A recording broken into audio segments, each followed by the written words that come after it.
Welcome to the deep dive. Today we're zeroing in on something I think a lot of English learners find puzzling, maybe even a bit frustrating. Oh, what's that? It's this thing where you see some people, right? Their English is, well, pretty basic, limited vocabulary maybe, Uh-huh. but somehow they communicate really fluently. They just seem to connect, while others, maybe with better grammar, more words, they struggle. Yeah, I know exactly what you mean. It's a common observation. I actually have a friend, Carlos. He's Spanish, learning English. Right? And he's traveled all over the U.S., seen everything. Okay. And his English, honestly, it's quite basic, small vocabulary. But he gets by incredibly well. Just talks to people, gets understood. It's pretty amazing to watch. It is, isn't it? It's a fascinating paradox, really. Makes you wonder, what are they doing differently? Exactly. What's their secret, Yeah. To connecting so well, even with, let's say, lower level English. And maybe the bigger question for you listening, Yeah. how can you use those same ideas, those same methods in your own English speaking? That's the million-dollar question, right? So that's our mission for this deep dive. We're going to unpack why this happens, Right. look behind the curtain a bit, and then, crucially, share some really practical strategies you can use, like today, Mm-hmm. to boost your own speaking skills, communicate better no matter your current level. Sounds like a plan. Okay, so let's kick things off. That big question you raised.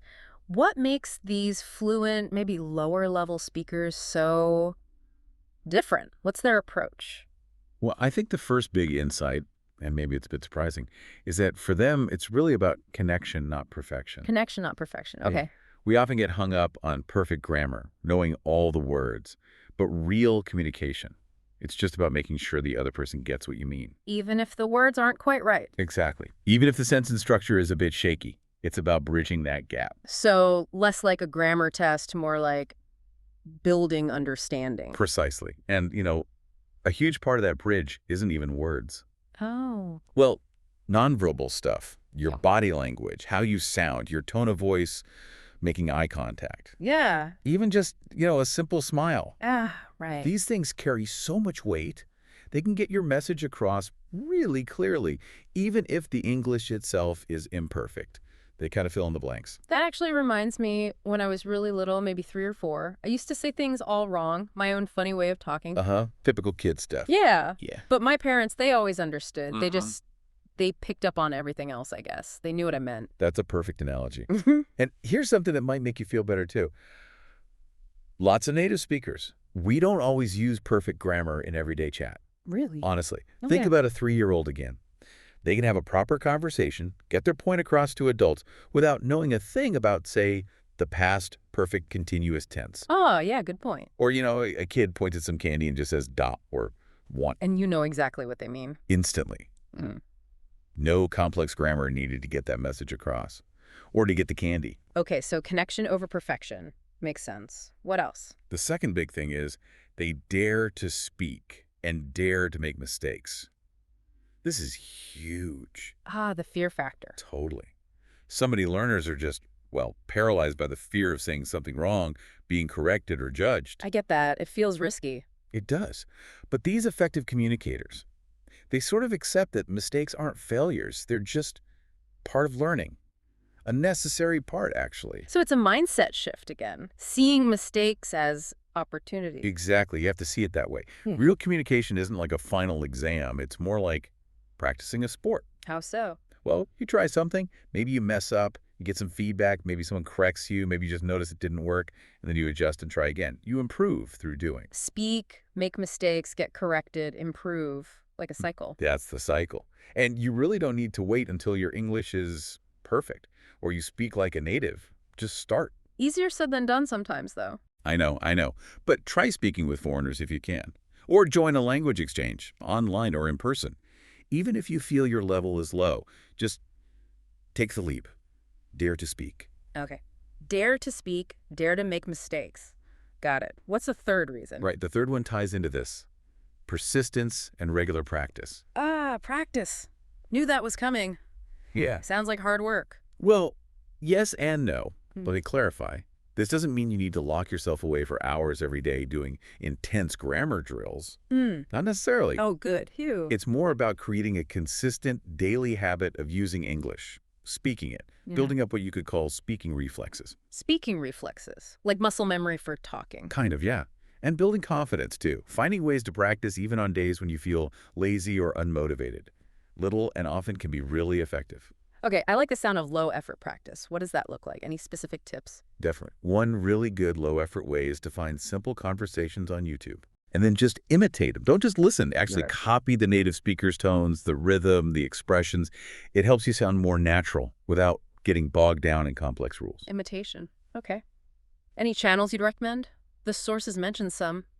Yeah, they did. English speaking course was mentioned. Apparently have lots of conversations on different topics using common, easy-to-remember sentences and situations. Useful. And another one was Learn English with Jessica. That one's supposed to be very practical. Sometimes she does Q&A or even like duet speaking exercise. The wet speaking. Yeah, where you practice responding to questions in real time. Great for those reflexes we talked about. Okay, cool. So let me try and summarize this first part for myself and for everyone listening. It sounds like the core reasons are: 1, focus on connection, not perfection. Right. 2, have the courage, the willingness to speak and make mistakes. Don't let fear hold you back. Crucial. And 3, find ways for consistent practice, even simple, low-effort stuff, to build those speaking reflexes and confidence. You've nailed it. That's the fundamental mindset shift that makes such a difference. Fantastic. Okay, that really clarifies the why. Now let's shift gears. Let's talk about the how. What are some really practical methods, practical strategies people can start using like right now? Absolutely. Let's get practical. Yeah. Strategy number 1, focus on getting your message across, not on being perfect. Okay, reinforcing that first point. Exactly. Because it's the foundation. Yeah. Your main goal is just understanding. Forget grammatical precision for a moment. So don't sweat the small stuff. Pretty much. Look, That's- if you're really hungry and you say something like, I hungry very much now, food please. Yeah, Okay, it's not perfect English. right. Not, I'm very hungry or I'd like some food. Correct. But yeah, Does the other person understand you want food? probably. Yeah. Then mission accomplished. You communicated successfully. That's the goal in that moment. Okay, focus on the message. Got it. Strategy 2. Strategy 2, learn common phrases instead of individual words. This is a really powerful one. Phrases, not just single words. Why? Because phrases sound more natural. They're chunks of language that native speakers use all the time. And learning them helps you avoid, well, translating word by painful word from your own language. Ah, like slow, robotic feeling. Exactly. Which really slows you down and sounds unnatural. So going back to the hunger example, instead of just, I hungry, you could learn phrases like, I'm starving. Or I could eat a horse. Perfect. See? Those sound much more fluent and natural. They're pre-packaged communication units, if you like. Okay, learn phrases. Makes sense. What's next? Strategy 3 is about building your speaking reflex, not your grammar checklist. Okay, back to the reflexes. How do we actively build that? Right. So look, deep grammar knowledge is great for writing, for exams maybe, but for speaking, you need speed. You need quick reactions. You don't have time to think through verb conjugations when someone asks you a question. Exactly. You need to answer pretty much right away. You can't be mentally flipping through grammar rules. So you need to train that reflex. How? What are the best ways? Well, talking with foreigners, obviously, is great practice. Language exchange partners, Uh-huh. but also use online platforms. YouTube, TikTok even. Watch native speakers talking. Look specifically for, like, speaking duets or practice videos on topics you find interesting. So active watching and participating. Yes. And here's a really simple, maybe slightly weird-sounding, but effective way. The one. Talk to yourself in the mirror. Really? Talk to myself in the mirror. Seriously, it forces you to form sentences, to respond, Right. even if it's just an imaginary conversation. Right. It builds that muscle of producing spoken English quickly. Okay, I can see how that might work. A bit awkward at first, maybe. Build a reflex. Got it. Strategy 4. Strategy number 4, when in doubt, describe it. Describe it. What do you mean? I mean, if you don't know the specific English word for something, Yeah. don't just freeze up. That happens. Instead, just describe it. Talk around it. How? What kind of descriptions? Think about its features. What's its size, its color, shape, what's it made of? You know, it's small, it's round, it's made of plastic. Okay. Features. Or its properties. Is it soft, Mm-hmm. hot, heavy, Mhm. sticky? Properties, right. Or its uses, what's it for? You use it to open bottles. It's for cleaning the floor. Uh-huh. uses. You could even describe its effect on people. It helps you Mhm. relax. It makes things faster. Wow, lots of options. Yeah. And don't forget your other tools. Body language, hand gestures, facial expressions. Use everything you've got. Okay, so if I forget the word scissors, You just say, you know the thing? yeah, You use it to cut paper or mime the action.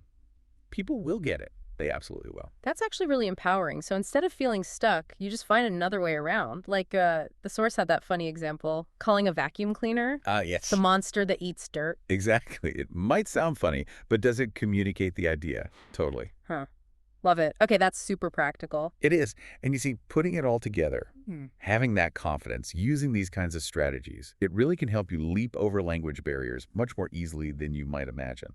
Yeah, it seems less about knowing everything. Exactly. It's not about having a massive vocabulary or flawless grammar, though those Hmm. things are nice.